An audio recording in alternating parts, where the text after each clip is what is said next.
Hey, Kevin Yates here. And so this is a channel that I put together to help women who are in relationships with men who have become distant, disengaged, and disconnected to help them rebuild, reconnect, and reignite their relationships. So about a year ago, maybe a little over a year ago, I did this video where I talked about like the 7 real reasons why your man does not want sex. So in that video, I talked about kind of the less obvious reasons why, right? You know, the things that are really not talked about or not really thought about a lot of times that can be going on.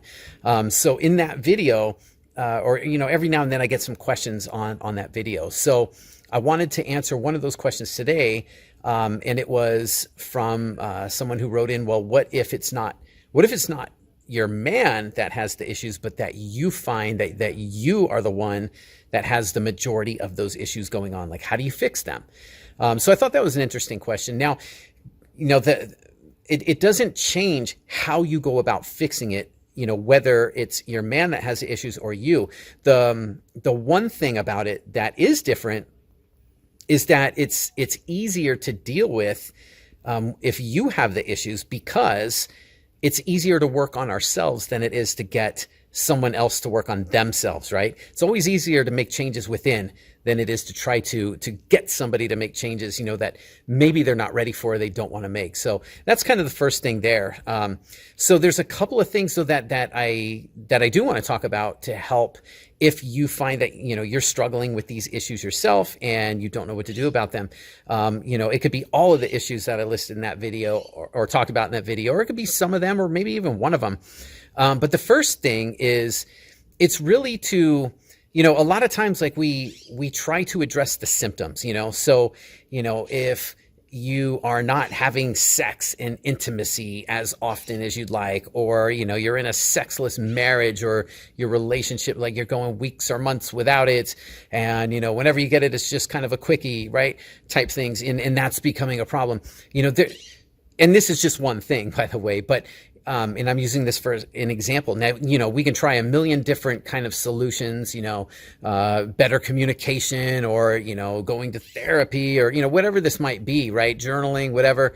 But, you know, here's the thing. And this is just a thing that I've noticed in my experience. Now, I'm not a doctor, I'm not a therapist, and I don't claim to be. It's just through my own experience. I was married for 18 years and, you know, and I've just had a lot of experience in dealing with a lot of these issues. And so that's just what I'm intending here to offer, is a way to get started in the right direction, I guess you could say, or maybe to help shed some light and maybe some clarity on what can be done here. So, you know, the first thing though is always to, you know, it's to stop trying to manage the symptoms and to deal with the root cause. Because if we keep trying to manage the symptoms, they might go away for a little while, or they might get a little better for a little while, but they tend to keep coming back because the thing that's causing them hasn't been addressed, hasn't been eliminated, right? So that's kind of the first thing that I look at is, okay, let me try to identify the cause here. What is it that's causing this? So if you're struggling with these issues, some or all of them that I talked about in that video, the first thing is to try to identify why they're there. Why do you think that you have them? Like, why do you think you're the one struggling with them? Why are they present? Why do they keep showing up? And really trying to get to the bottom of that. You know, because here's the thing.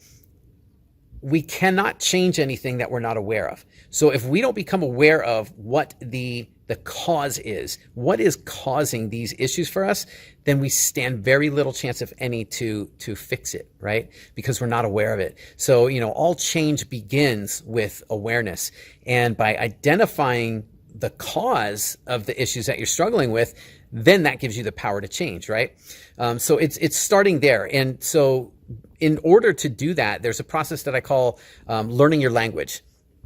And so basically, it's kind of like monitoring your internal dialogue, thoughts, feelings, beliefs, and attitudes and everything, and just kind of monitoring that around these issues and trying to identify, you know, why they're there, you know, what's going on with them, you know, why do they keep showing up, you know, there's a lot with this, but it really kind of starts from there with learning your language. Okay, so that's number one.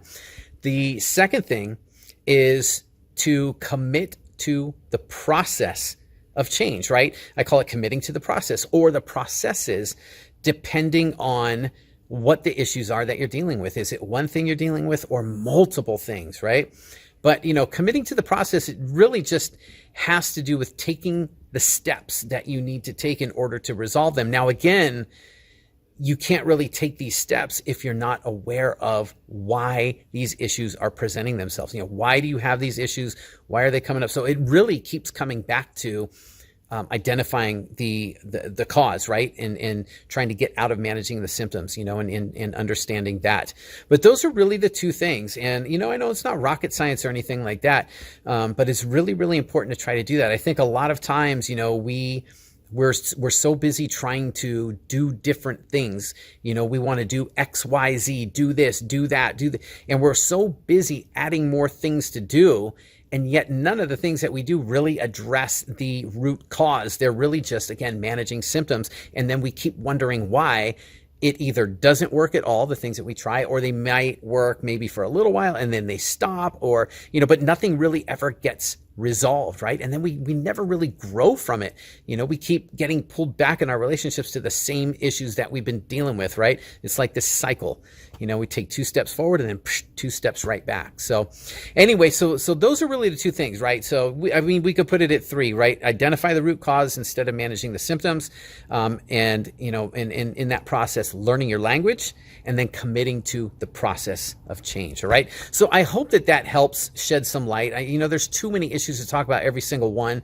So again, the purpose here is just to kind of help shed some light and to help you gain some awareness and clarity so that you can reconnect, rebuild, and reignite your relationship. So I hope that helps. If you have any questions in the meantime, leave a comment below and I will do my best to get a future video out to you to try and answer that if I can. All right. Till next time, I'll talk to you then. Take care.